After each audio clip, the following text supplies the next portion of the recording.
Yes, Mark Young, Sealy, Texas, in opposition. I rise in extreme opposition to your bill. And representing I'm representing myself. yourself.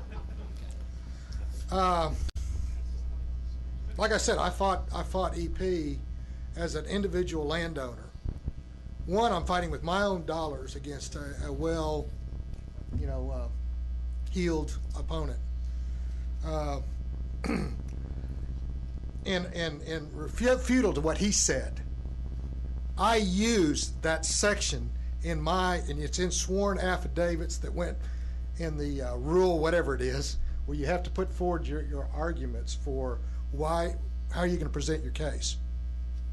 I went ahead and was having to represent myself in this case. The reason I did was because I couldn't afford to put up the kind of money it would take to do this, knowing I would not ever be able to recover it. And yet, I was sitting on ground zero. I was going to see my wells pulled down 150 feet. I only sit at 120 now. And the subsidence, I'm sitting on the line of a floodplain, the Allens Creek Special Hazard Area. And the problem I'm faced with is we were seeing anywhere from a half a foot to a foot of subsidence going to be created by wells that were 5 miles away from us. These were their own numbers. And the problem was, if you take away this section 130 or 36 122 F2, this would have crippled my defense. And I believe it was because of our very active defense. It was the Fort Bend Water Authority saying that you couldn't import water into there that was going to cause subsidence. Was one of the things that we think stopped this export. The problem we're having, I'm an engineer, and I can tell you what the biggest problem with this is.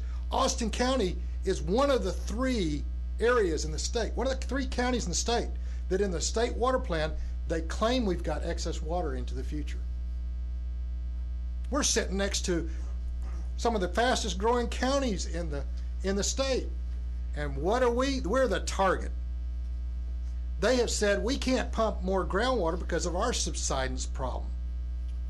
You take away our ability to say you can't do it because you're going to create one in us, and guess where the subsidence is going to go?